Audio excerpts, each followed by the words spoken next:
Suasana bising dan jeritan dari dalam rumah menarik perhatian Tok Siak. Tanpa membuang masa, Tok Siak masuk ke ruang rumah. Dia terpegun melihat si baju hitam menyerang Datuk bertalu-talu. Mata Lia merenung ke kiri dan ke kanan. Dia mencari saya yang bersembunyi di balik pintu. Saya memberanikan diri lalu keluar dari tempat persembunyian. Bagi menarik perhatian Tok Siak, saya ketuk daun pintu dengan pukul 5 beberapa kali. Usaha saya itu berhasil. Tok Siak segera memberikan isyarat dengan mengangkat tangan kanannya separas hidung, menyuruh saya menyembunyikan diri kembali. Saya patuh dengan permintaannya itu.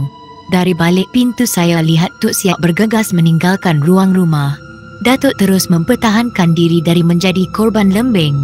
Si baju hitam tidak memberikan kesempatan untuk Datuk berhenti bagi menghilangkan penat. Ternyata si baju hitam cukup handal.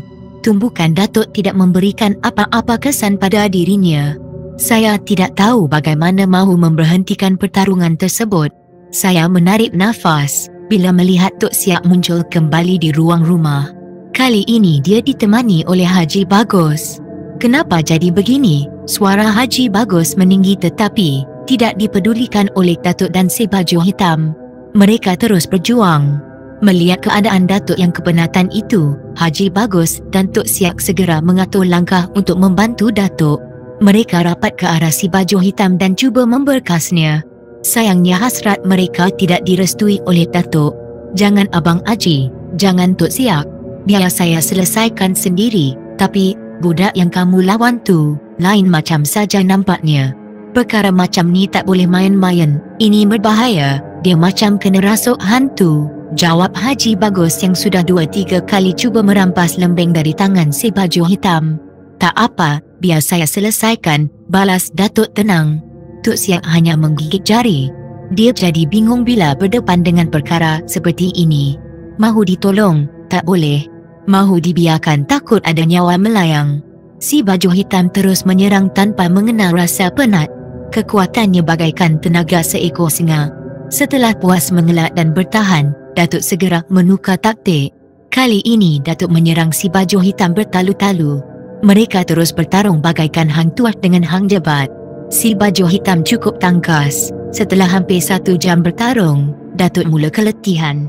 Tetapi, si baju hitam masih bertenaga.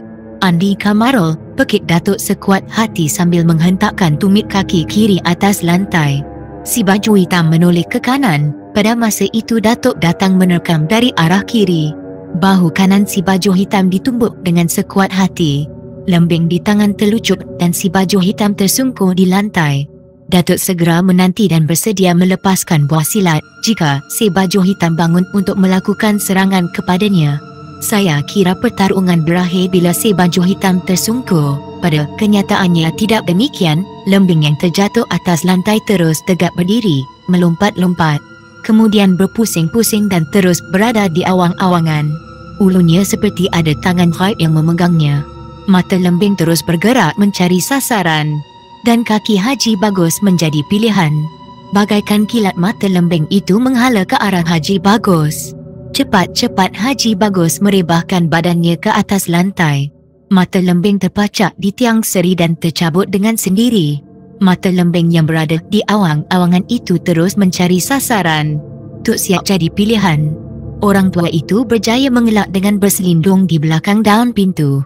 Daun pintu tembus. Nasib baik Tok Siak merendahkan badan. Kalau dia berlindung sambil berdiri sudah pasti tempurung kepalanya ditembusi lembing. Otaknya akan bersemburan dan melekat pada papan pintu. Keadaan benar-benar gawat. Penduduk kampung tidak tahu apa yang berlaku di dalam rumah pusaka. Haji Bagus terus menyarap, tidak berani bangun. Tok Siak diam di tempat persembunyian. Hanya Datuk sahaja yang berdiri di tengah ruang rumah lama itu. Lembing yang berada di awang-awangan itu terus menggila. Sasarannya kali ini tidak lain tidak bukan adalah Datuk. Bahagian tubuh Datuk yang dipilihnya ialah bahagian dada. Setelah 2-3 kali mengelak dari serangan lembing berhantu itu, Datuk mula penat. Saya lihat Datuk mula bergerak ke arah ibu tingkap. Datuk berdiri di situ dengan mendada, seolah-olah merelakan rongga dadanya dirobek oleh mata lembing lama. Tetapi, tangan kanannya bergerak lembut membuka ikatan kain cindai hitam yang membelit pinggangnya. Mata lembing lama yang berkarat tetap menyala ke dada Datuk, mencari sasaran yang baik di dada. Saya lihat Datuk tenang, kain cindai sudah pun berada di tangannya. Haji Bagus dan Tok Siak resah sekali. Datuk saya lihat membaca sesuatu sambil membetulkan kedudukan tubuhnya. Kedudukan sepasang kakinya juga dibetulkan. Kalau dilihat dengan teliti ternyata Datuk tidak berdiri dengan betul. Bahagian tubuh sebelah kanan direndahkan atau disengatkan ke kiri. Telapak kaki kirinya tidak memijak lantai, kecuali bahagian pangkal tumit. Terdengar suara parau, entah dari mana dan serentak dengan itu lembing bermata karat terbang ke arah dada Datuk. Dan secepat kilat Datuk mengelak, mata lembing terbenam di papan ibu tingkap. Dengan tangkas Datuk membelitkan kain cindai ke mata lembing yang berkarat. Aneh sungguh, mata lembing tercabut sendiri lalu jatuh atas lantai. Tanpa membuang masa Datuk membalut dan mengikat mata lembing berkarat dengan kain cindai. Sepanjang usaha membalut itu, dengan sedaya upaya saya lihat Datuk cuba mengelakkan mana-mana bahagian tubuhnya dari menyentuh atau terkena ulu lembing. "Kamu tak apa-apa?" tanya Tok Siak sebaik saja dia melihat Datuk bersila di lantai. "Tak apa-apa," jawab Datuk tenang sambil menarik dan melepaskan nafas dengan perlahan-lahan. Baju Datuk basah diresapi peluh. "Kenapa dibiarkan di sini?" Haji Bagus membongkok di depan lembing karat dan cuba memegang ulunya. Bagaikan kilat Datuk menerpa ke arah Haji Bagus dan terus menolaknya ke belakang. Haji Bagus terlentang. "Kenapa kamu tolak aku?" "Maafkan saya Abang Haji. Sekejap lagi saya terangkan." Datuk segera mengangkat Haji Bagus. Tok Siak tercengang-cengang. Saya kira dia kurang senang dengan sikap Datuk yang agak kasar itu. Tetapi dia tidak berani bersuara. "Carikan saya kain buruk tu Siak," pinta Datuk. "Oh, tunggu sekejap aku carikan." Tok Siak segera turun di bahagian dapur. Beberapa minit kemudian Tok Siak muncul di sisi Datuk dengan segumpal kain buruk di tangan. "Nah," hulurnya kepada Datuk. "Terima kasih Tok Siak." Datuk segera mengambil kain tersebut. Dan dengan kain itu Datuk memegang ulu lembing yang dibuat dari teras cengal. Datuk menatang lembing lama lalu diletakkan ke tempat asalnya. Tok Siak dan Haji Bagus hanya memandang saja gelagat Datuk itu. Datuk keluar dari bilik menyimpan senjata lama.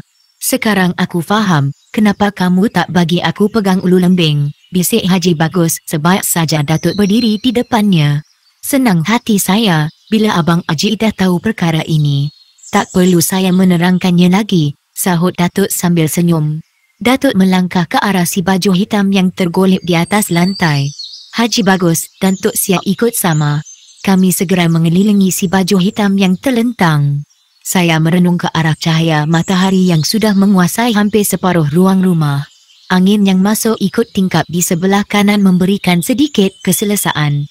Ternyata keselesaan itu tidak disenangi oleh Datuk.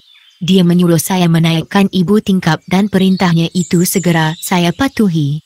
Selesai menjalankan perintah Datuk, saya kembali bergabung dengan Haji Bagus, Tok Siak dan Datuk merenung si baju hitam. Saya lihat kaki dan tangan si baju hitam mula bergerak, tersentak-sentak macam kaki kucing yang ditikam dengan jarum peniti. "Sudah, kata Tok Siak. Serentak Datuk dan Haji Bagus anggukkan kepala. Perlahan-lahan si baju hitam tersedar dari tidur. Dia gosok kedua belah kelopak matanya. Renung kiri, renung kanan sambil mengedutkan dahinya. Wajah saya ditatapnya agak lama. Kemudian berubah ke wajah Tok Siak, Datuk dan Haji Bagus. Lebih dari 5 kali dia menatap wajah kami silih berganti, macam ada sesuatu yang tidak kena pada dirinya. Si baju hitam lunjurkan sepasang kaki, dia meraba rambut dan telinganya. Dia menumbuk kosong ke kiri dan ke kanan beberapa kali. Tarik nafas sambil mengeliat. Saya lihat wajahnya agak tenang dan damai. "Saya ni di mana?" Pertanyaan itu diajukan kepada Haji Bagus. "Sekarang kamu mengucap, kemudian baca Fatihah dan cuba ingat di mana kau berada sekarang." Datuk yang memberikan jawapan, bukannya Haji Bagus. "Cuba kau ingat baik-baik, kau di mana sekarang Andi?" sambung Datuk. Buat beberapa ketika, si baju hitam merenung sambil menggigit bibir bawah. Hujung mata sebelah kanannya saya lihat kian mengecil. "Saya, di mana saya berada?" Si baju hitam menyoal dirinya sendiri. "Di mana?" tingkah Tok Siak. "Kita datang nak bersihkan rumah tapi, macam mana saya boleh terbaring di sini?" Saya bersuara. Datuk segera menepuk belakang si baju hitam 5 kali berturut-turut. Si baju hitam bersin dan batuk. Mata lembing tetangga tu sudah aku letakkan ke tempat asalnya. Sekarang kamu ceritakan pada aku apa yang kamu rasakan semasa lembing itu berada di tangan kamu, desak Datuk. Si baju hitam meraba kelopak mata kanannya 2-3 kali. Tak payahlah, katanya. Tak boleh begitu, sanggah Haji Bagus. Ada baiknya kamu bercerita, barangkali ada faedahnya untuk kami di sini, sahut Tuk Siak. Ceritakanlah Andi demi kebaikan orang lain, Datuk terus mendesak. Si baju hitam terus melagakan gigi atas dengan gigi bawah beberapa kali. Dia tersenyum panjang, macam ada sesuatu mencuit perasaannya. Sikapnya itu menimbulkan pelbagai tanggapan dalam hati Datuk. Kamu tak mahu menceritakannya, Datuk tenung sepasang anak mata hitamnya. Tidak, tapi si baju hitam tidak meneruskan kata-katanya. Datuk segera memegang pergelangan tangan kanannya. Kenapa Andi? Datuk mendekatkan bibir ke cuping telinga kanannya. Seram dan menakutkan, kata si baju hitam. Tak mengapa, teruskan. Aku ada dekat kamu, bisik Datuk lagi. Mendengar kata-kata Datuk itu, si baju hitam segera meletakkan telapak tangan kirinya atas bahu kanan Datuk. Dengan tenang Datuk menggosok lengan kanan si baju hitam 2-3 kali sebelum telapak tangan kiri si baju hitam diletakkan ke atas lantai. Ceritakan Andi, desak Datuk, dan kali desakan Datuk berhasil. Tanpa tangguh-tangguh, si baju hitam pun memulakan cerita. Katanya di saat ulu lembing berada di genggamannya, tiba-tiba saja perasaan jadi marah. Badan terasa panas. Apa yang dilihat semuanya membosankan dan dia bersedia mahu memusnahkan apa saja yang berada di depan mata. Dan ruang rumah secara mendadak menjadi padang yang cukup luas. Dari setiap sudut padang bermunculan tentera kulit putih, Belanda, lengkap dengan peralatan perang. Tentera kulit putih memuntahkan peluru meriam ke arah kawasan perkampungan. Dan sebahagian daripada mereka meluru ke arahnya sambil melepaskan tembakan bertalu-talu. Ternyata dia tidak mampan oleh peluru tentera kulit putih. Tentera kulit putih mengubah taktik. Mereka mengenakan bayonet di hujung senapang lalu menikam tubuhnya. Ternyata kulitnya tidak ditembusi oleh besi. Kalau tadi dia hanya bertahan saja, tetapi kali ini dia mula bertindak. Dia menyerang, menikam apa saja. Dalam saat-saat tertentu lembing bagaikan terbang di udara. Dia yang memegang ulu lembing turut berada di udara, bergerak ke sana ke sini mencari sasaran. Akibatnya, beratus-ratus tentera kulit putih bergelimpangan atas padang. Masa saya asyik membunuh orang kulit putih dengan lembing, entah macam mana datang seorang lelaki Melayu. Saya tak tahu dari mana arah dia datang. Dia datang ke arah saya sambil membaca Ayatul Kursi. Belum sempat saya bertanya apa tujuan dia datang ke tempat saya, lelaki tua itu melepaskan penumbuk ke bahu kanan saya. Tangan saya yang memegang lembing terus menjadi lemah. Saya jatuh tersungkur atas padang. Si baju hitam berhenti bercakap. Dia menelan air liur. Semua yang berada di sisinya mendengar penuh khusyuk. Saya jadi seronok mendengar ceritanya dan berharap dia akan terus bercerita. Telinga saya terus diasak dengan suara orang membaca surah Al-Falaq dan Al-Ikhlas. Bila saya buka mata, saya tak lagi berada di padang. Tetap berada di sini. Inilah membuat saya jadi bingung, sambung si baju hitam dengan wajah jujur. Dia menarik nafas sambil merenung ke arah Tok Siak dan Haji Bagus. Si baju hitam senyum ke arah saya dan senyumannya itu saya balas.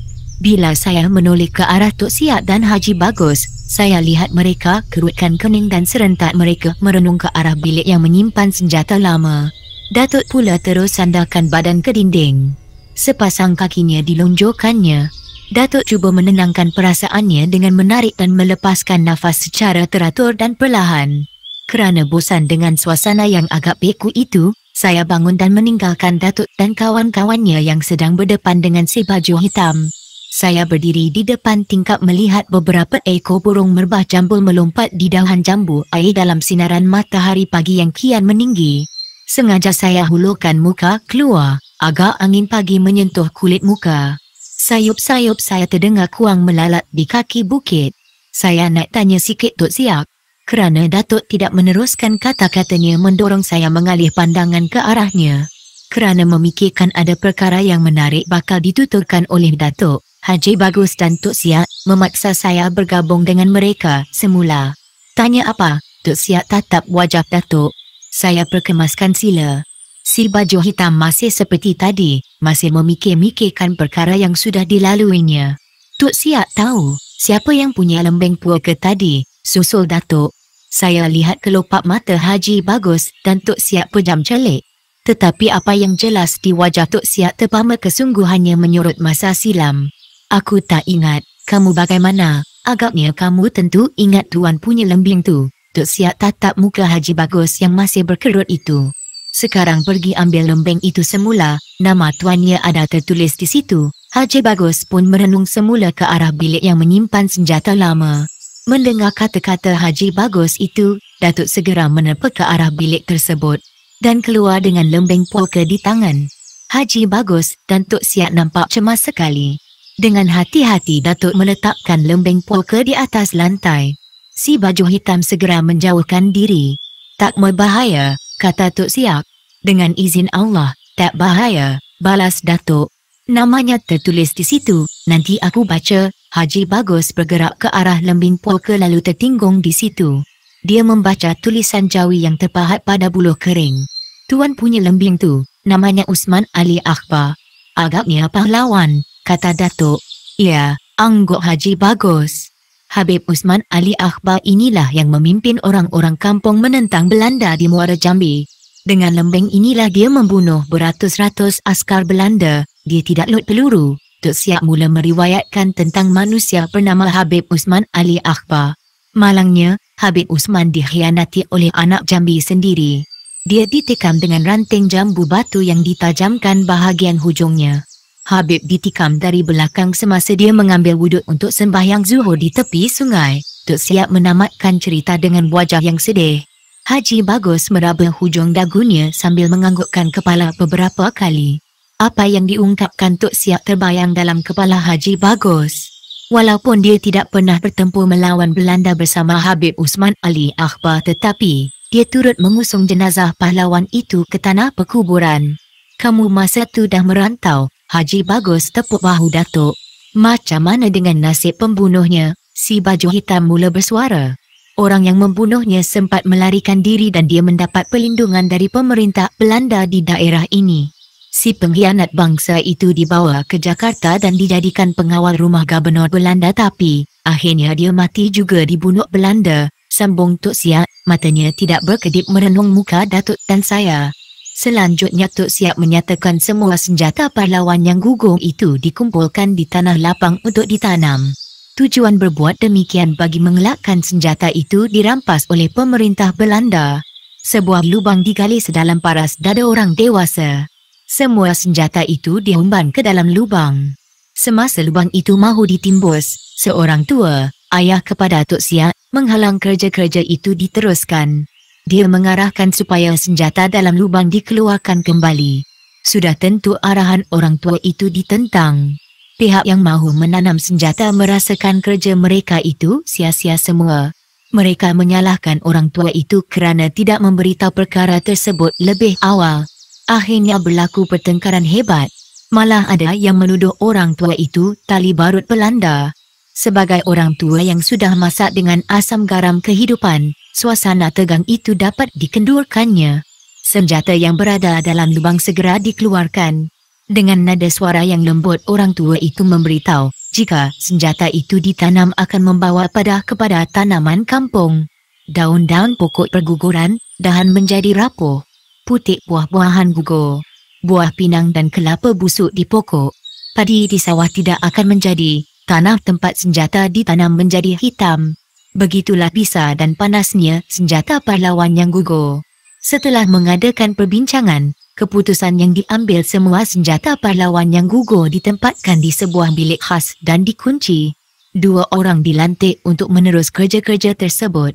Dan mereka tidak akan memberitahu sesiapa pun tempat mereka menyimpan senjata lama. Perkara itu menjadi rahsia mereka berdua saja. Siapa orang berdua tu? Tanya Datuk tanpa sabar, sebab Tok Siak menamatkan ceritanya. Haji Bagus dan Tok Siak segera berpandangan.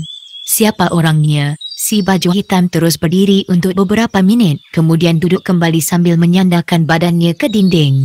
Orang berdua itu, aku dan Tok Siak. Orang di kampung ini sampai sekarang tak tahu kerja itu kami yang buat. Mereka percaya senjata lama itu bergerak sendiri. Orang yang menjadi kepala dalam hal ini, ayah Tok Siak sendiri, Haji Bagus, membuka rahsia. Sudahlah tu kawan, usah panjangkan kisah ayah kita. Dia mati syahid kerana menentang Belanda. Sambil ketawa Tok Siak menghalang hasrat Haji Bagus untuk menceritakan kehebatan dan kebolehan ayahnya kepada Datuk. Saya setuju dengan Tok Siak, kata Datuk. Dan cerita tentang ayah Tok Siak mati di situ. Tetapi, hati kecil saya tetap berazam. Bila ada waktu terluang, saya akan memujuk Tok Siak agar menceritakan kisah diri ayahnya kepada saya. Kamu tahu, susahnya menjaga senjata lama ni, keluh Tok Siak. Kenapa? Biji mata Datuk terbeliak. Setiap malam Selasa, terutama bila nak sampai waktu subuh, senjata lama yang ada dalam bilik tu berlaga sama sendiri, macam bunyi orang berperang. Kadang-kadang terdengar orang menjerit, meraung kesakitan. Tok Siak batuk kecil. Secara mendadak saja saya terasa seram. Si baju hitam nampak macam biasa saja, yang nampak resah sedikit ialah Haji Bagus. Sekarang ni, perkara macam tu ada lagi. Saya dan Datuk tersentak. Di luar dugaan si baju hitam berani mengemukakan pertanyaan yang sedemikian. Kerana ada yang minat dengan ceritanya, Tok Siak memperkemaskan silanya. Masa Belanda mula berambus dari tanah Jambi, bunyi suara orang menjerit dan meraung menjadi-jadi. Begitulah juga dengan bunyi senjata berlaga. Bagi mengelakkan perkara-perkara yang tak baik terjadi, orang-orang kampung mengadakan pembacaan surah Yasin setiap malam selama setahun. Akhirnya kejadian aneh itu hilang begitu saja. Cuma hari ini aku melihat kejadian pelik di depan mata aku. Agaknya penunggu senjata lama marah kerana kita kacau dia. Tok Siak menamatkan ceritanya. Semua yang mendengar termangu-mangu. Berita yang dipaparkan oleh Tok Siak itu membuat Datuk termenung panjang. Datuk renung ke kiri dan kanan dan akhirnya menuju ke bilik senjata lama. Bilik yang penuh misteri itu direnungnya sambil telapak tangan kanannya memukul jenang pintu bilik berkali-kali. Bila Datuk menghentakkan kaki kirinya ke lantai, 3 kali berturut-turut, terdengar sesuatu yang aneh dari dalam bilik. Bila diamati, ternyata bunyi itu adalah bunyi keris yang dicabut lebih dari 50 bilah. Sekarang, Datuk bersuara dalam nada yang agak tinggi. Semua biji mata tertumpu ke arahnya. Masing-masing berdebar menanti apakah kata-kata selanjut yang bakal Datuk katakan. Tok Siak dan Abang Haji dah dengar bunyi ganjil tu, sambung Datuk. Serentak Tok Siak dan Haji Bagus anggukkan kepala. Datuk pun segera merapatkan daun pintu bilik dan terus dikunci. Dengan tenang Datuk meninggalkan bilik rahsia. Dia datang kepada kami. Si baju hitam yang tadi hanya duduk saja, kini sudah bangun. Sudah berani melangkah ke mana saja yang diingininya di ruang rumah. Haji Bagus menuju ke tingkap, berdiri di situ merenung ke arah bukit. Dia melihat helang terbang rendah, berlega-lega di puncak bukit mencari kata atau tikus. Tok Siak tak berubah dari tempat asal.